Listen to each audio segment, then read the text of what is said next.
Hello everyone. Welcome back to English Story Hub. Thank you for being here today. In this lesson, you and I will practice real daily life English conversations that you can use in your everyday routine. We will keep everything simple, clear, and friendly, so even if you are a beginner, you can follow easily and feel more confident after this practice. Today you will improve both your listening and your speaking. You will listen to easy example sentences from real situations, and you will also speak with me. When you repeat the sentences aloud, your mouth and your brain train together.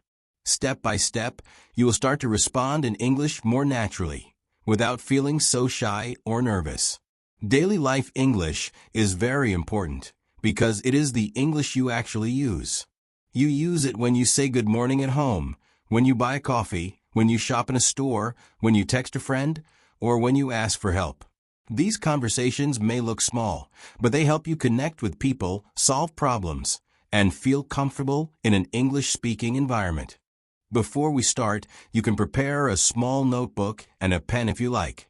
When you hear a sentence that feels useful for your life, write it down. Then, under it, write one more example in your own words. For example, if you hear good morning, did you sleep well? You can write a new sentence like, good morning. I slept very well, thank you. This is a simple but powerful way to remember and personalize the language. Let's begin with a very normal situation, a typical morning at home. Imagine you wake up and you see your roommate, your partner, or a family member. You want to start the day in a warm and friendly way. You can say, good morning. Did you sleep well? The other person may answer, good morning. Yes, I slept well. How about you? You can answer, I slept okay. I think I need some coffee to wake up. These are short sentences, but they create connection and a positive feeling at the start of the day. Now we stay in the same morning scene and talk about the weather. Many people use the weather as an easy topic because it is simple and safe. You can ask, is it going to be cold today? Do I need a jacket? Do I need an umbrella? A family member or a friend may say, it is a bit chilly. You should wear a jacket. Or, yes, the forecast says it might rain later. These answers give you information and also show a basic pattern for giving advice in English. Next, imagine you move into the kitchen and you are preparing breakfast.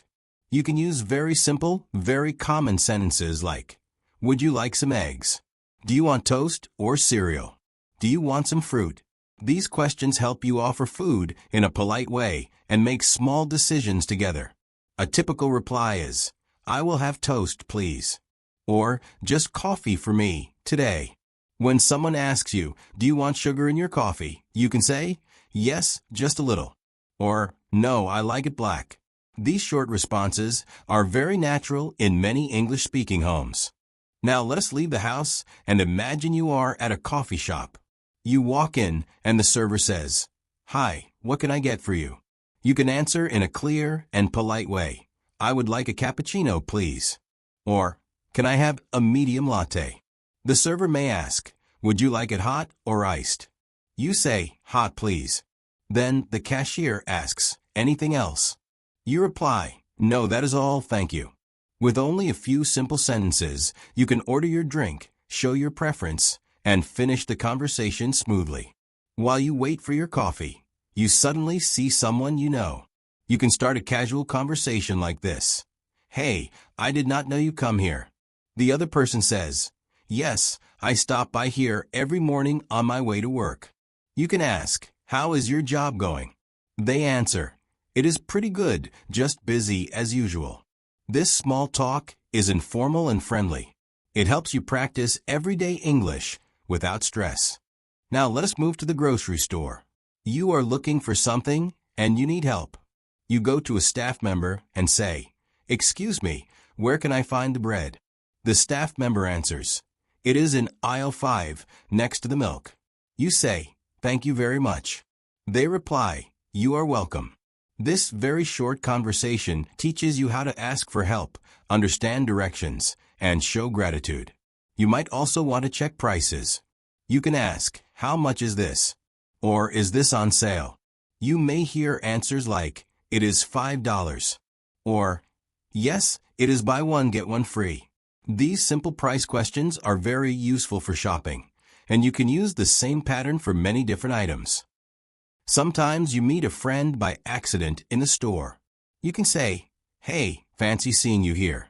The other person laughs and says, "I am just picking up a few things for dinner." You answer, "Me too.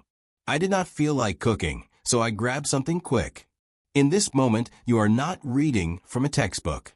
You are using English to talk about your real life, your real mood, and your real choices. That is the heart of daily life English. As your day continues, you may need to ask someone for directions in the street. You can say, "Excuse me, can you tell me how to get to the post office?" A kind person may answer, "Sure, go straight down this road and take the second left. It is right next to the bank." You say, "Thanks so much." They answer, "No problem. Have a great day." Again, the sentences are not long or difficult, but they are powerful tools for real life because they help you travel, find places, and talk to strangers in a polite way. Every time you use conversations like these, you are not only learning words, you are training your brain to think and respond in English. The key is not perfect grammar. The key is simple, consistent practice. Speak every day, repeat useful sentences, and try a new phrase with someone in your life. Step by step, you will feel that English becomes more comfortable and more natural for you. Another very common part of daily life is talking on the phone. Many learners feel shy on the phone because they cannot see the other person's face, but the sentences are actually very simple. Imagine you are calling a friend to make a plan for tonight. You can start with a friendly question. "Hi, how are you?" Your friend says, "I am good, thanks. What about you?" You answer, "I am good too. I was thinking we could have dinner together tonight. Are you free?" Your friend says, "That sounds great. What time were you thinking?" You say, "Maybe around 7. Your friend answers, "Perfect. See you then." In just a few lines, you greeted, invited, chose a time, and confirmed the plan. Now imagine you are at home cooking with someone. Even here, you can practice easy English. You might say, "Can you pass me the salt? Do we have any onions left?" The other person says, "Yes, they are in the bottom drawer." Or, "No, we are out. Do you want me to go to the store?" You answer, "That would be great, thank you." These small sentences help you ask for help, offer help, and talk about simple actions in the kitchen. Next, think about conversations at work or at school. These places are full of short but important English. At work, a coworker might ask you, "Did you finish the report?" You can say, "Not yet. I am still working on it. I will send it by the end of the day." You might ask, "Do you have a minute to help me with something?" They answer, "Sure, what do you need?" In school, a classmate might say, "Did you understand the assignment?" You can reply, "A little. I think we have to write a summary of the article." If you speak to your teacher, you can say, "Could you explain that again, please?" The teacher answers, "Of course, let me go over it one more time." These sentences are simple, but they make you sound polite, clear, and respectful. Now imagine you are outside in the park or at a bus stop. Someone wants to talk a little. They say, "Nice weather today, is it not?" You can answer, "Yes, it is beautiful. Not too hot, not too cold." You can add, "Do you come to this park often?" Or, "I love walking here in the evenings." At the bus stop you might ask, "Excuse me, do you know what time the next bus comes?" The other person says, "I think it is at 3:45, but sometimes it is a bit late." You reply, "Thanks for the information." These tiny conversations help you practice English with people you do not know well. This is a big step toward real confidence. Now, let us look at a visit to the doctor. Clear English is very important here. You arrive at the clinic and say at the desk, "Hello, I have an appointment at 10 o'clock. The receptionist asks, "What is your name?" You answer, "It is Anning Gwyn." The receptionist says, "Okay, please have a seat. The doctor will see you shortly." Later, the doctor asks, "What seems to be the problem today?" You say, I have had a headache for 2 days. The doctor asks, do you have any other symptoms? You reply, just a slight fever and a sore throat. These sentences help you explain your health and understand questions about your body. Another useful situation is at the bank. You may need to open an account. You can say, "Hi, I would like to open a new account." The banker answers, "Of course. May I see your ID?" You give your ID. Then they ask, "Do you want a savings account or a checking account?" You say, "I think a checking account will work for me." With just a few sentences, you can do an important life task in English. Now imagine you go out to eat at a restaurant. When you enter, the server says, "Hi, welcome. Table for one." You answer, "Yes, just me." You sit down and look at the menu. Later the server asks, "Are you ready to order?" You say, "Yes, I will have the grilled chicken with rice, please." The server asks, "Would you like anything to drink?" You answer, "Just water, thank you." After your meal, the server says, "Would you like the bill?" You reply, "Yes, please." When you see the bill, you ask, "Can I pay by card?" The server says, "Yes, of course." You say, "Thank you. The food was great." The server answers, "We are glad you enjoyed it. Have a nice day." This whole experience uses very basic English, but it is real and practical. In the evening, many people relax and talk with family or friends. You come home and say, "Hey, how was your day?" The other person answers, "It was good, just a bit tiring." "How about yours?" You say, "Same here. Work was busy, but I am glad to be home now." Later you talk about dinner. You might ask, "What do you feel like eating tonight?" The other person says, "Maybe something simple like pasta." You reply, "Great, I will start boiling the water." They say, "Thanks, I will chop the vegetables." You are speaking English while doing normal things, and that is exactly how fluency grows. After dinner, maybe you want to watch something. You ask, "What should we watch tonight?" Your friend says, "I heard there is a new comedy on Netflix. Do you want to try it?"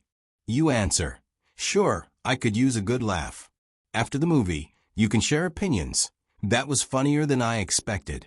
Or, "The ending was really surprising."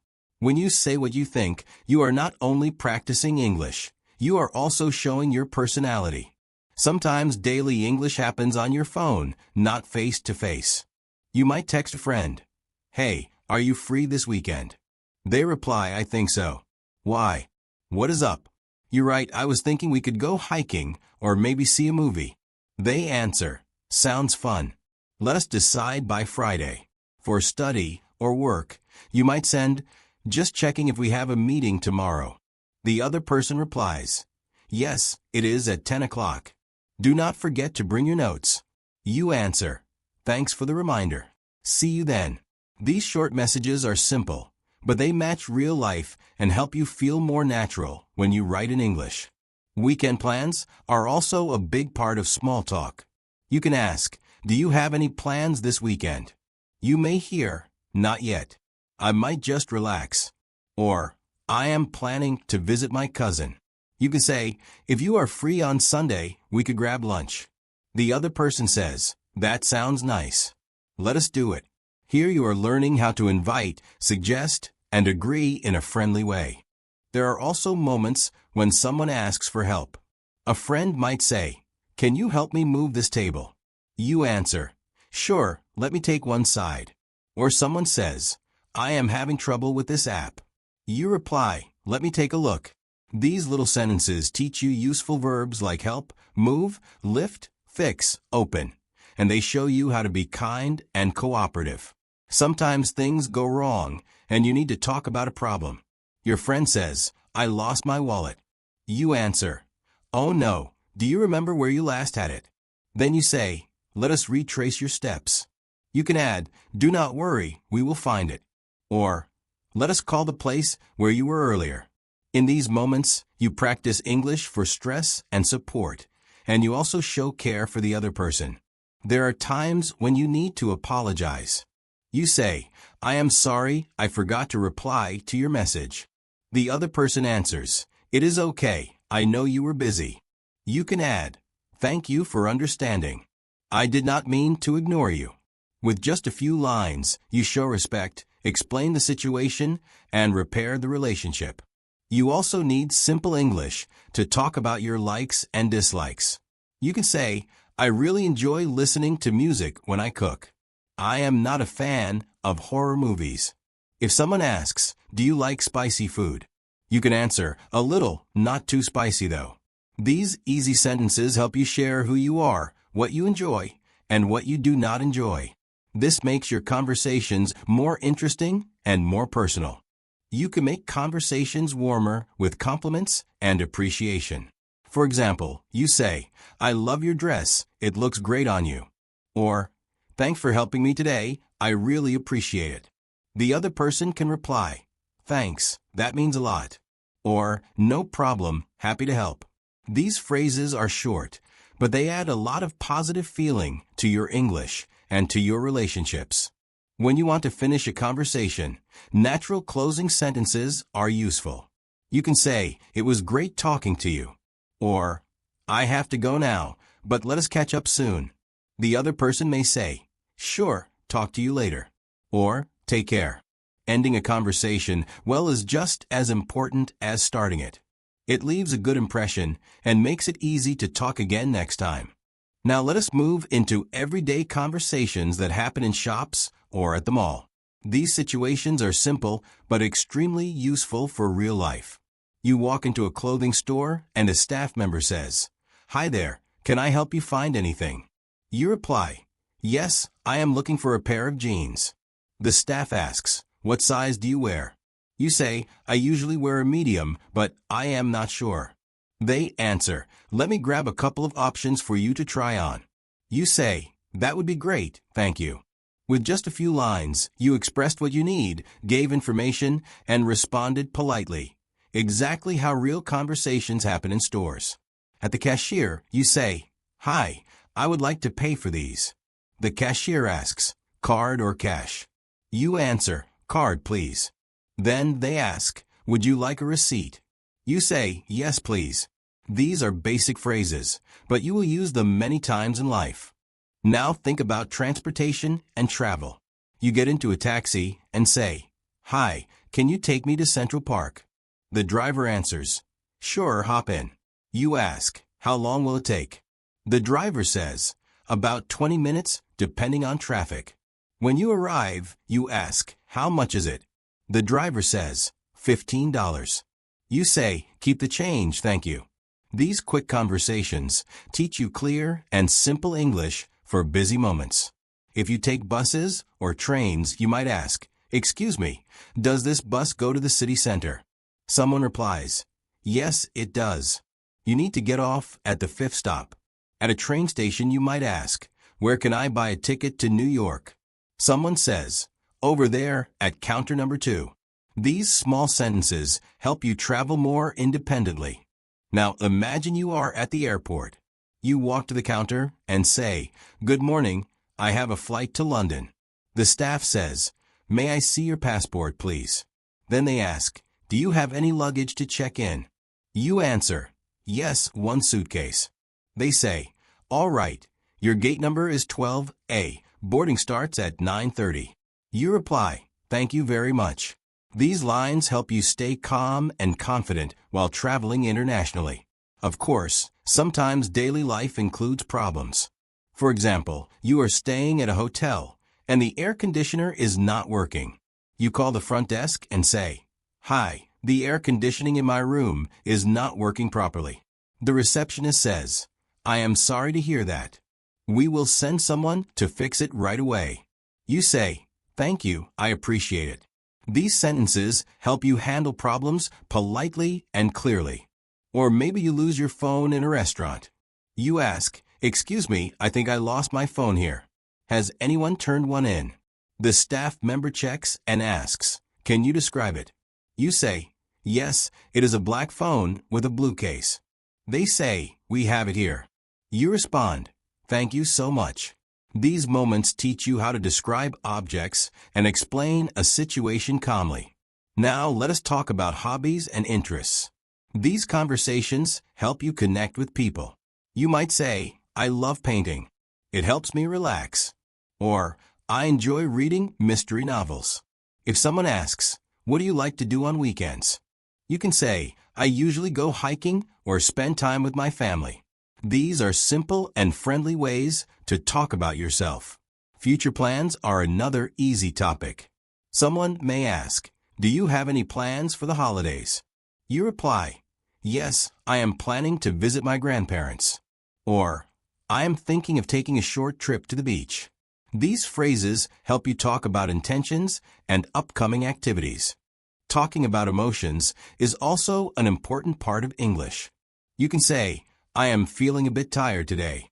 Or, I am really happy with how my presentation went. If a friend says, I am feeling a little stressed, you can respond, is there anything I can do to help? These conversations help you practice emotional language and show care for others. At the end of the day, you might reflect on your experiences. You can say, it has been a long day, but I am proud of what I got done. Or, I am grateful for the people around me. You might tell someone, thanks for being there today, it meant a lot. These simple reflections help you practice past tense and express gratitude naturally. Now let us move into community settings like the library, post office, and pharmacy. At the library, you say, hi, I would like to check out this book, please. The librarian asks, do you have your library card? You answer, yes, here it is. They say, this book is due back in 2 weeks. You reply, thank you, have a nice day. These polite, short exchanges help you navigate public places easily. At the post office, you say, hello, I would like to send this package to Canada. The staff asks, standard or express delivery? You say, standard is fine. How much will it cost? They say, $12.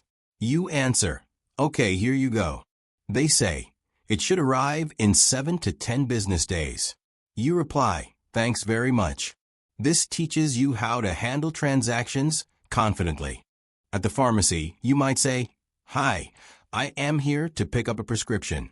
The pharmacist asks, what is the name on the prescription? You give your name and they say, do you have any questions about the medication? You ask, yes, how often should I take it? They reply, 1 tablet every 8 hours with food. You say, got it, thank you again. These lines help you with health-related conversations. Now, let us imagine a friendly conversation with a neighbor. You see them in the hallway and say, hi, how is it going? They say, pretty good, thanks. Just got back from work. You ask, how was your day? They answer, it was busy, but I am glad it is over. You say, same here. Have a good evening. These little exchanges help build community and confidence. If you need to borrow something from a neighbor, you can say, hi, sorry to bother you, but could I borrow your screwdriver for a few minutes? They say, sure, no problem. Let me grab it. You reply, thanks so much. I will return it soon. Later you say, thanks again, that really helped. The neighbor replies, you are welcome anytime. Next, let us talk about exercise and fitness. At the gym, you say, hi, I would like to sign up for a membership. The staff says, we have monthly and yearly plans. Which one would you prefer? You say, I will start with the monthly plan. They ask, would you like access to group classes? You say, yes, I would like to try the yoga class. These phrases help you manage memberships and schedules easily. Inside the gym, the trainer asks, is this your first time working out? You say, yes, I am just starting. The trainer says, let us begin with some light exercises today. You reply, that sounds good. Thanks for helping me. These lines help you communicate clearly and ask questions when needed. If you are traveling with a friend in a new city, you might say, I am getting hungry. Do you want to eat somewhere? Your friend says, yes, let us look for a place. You find a restaurant and say, this place looks good, want to try it? Your friend says, sure, let us check it out. These everyday sentences help you express preferences and make decisions together. While waiting for food, you can say, I think I will get the grilled chicken salad. Your friend says, I am going for the cheeseburger. You reply, "Let us share some fries too." These small comments help you practice food vocabulary and natural conversation. After eating, the server asks, "Would you like any dessert?" You say, "No, thank you, just a check please." When the check comes, you ask, "Can I pay by card?" The server says, "Yes, that is fine." You reply, "Thank you. Thank you for spending your time with me in this daily life English conversation series." We have practiced simple English from morning to night, through small moments, small choices, and small conversations that shape your real daily life. And that is the heart of language learning. Not big grammar, not complicated rules, but simple English you can use right away. Every time you repeat these short sentences, your English becomes smoother. Every time you think in English, even for a few seconds, your confidence grows. And every time you come back to practice, you take one more real step toward fluency. If this series helped you, stay with us here on English Story Hub. There is so much more we can learn together. More real conversations, more daily moments, more natural English you can use anywhere. Keep practicing, keep repeating, keep speaking, and I will see you again in the next lesson.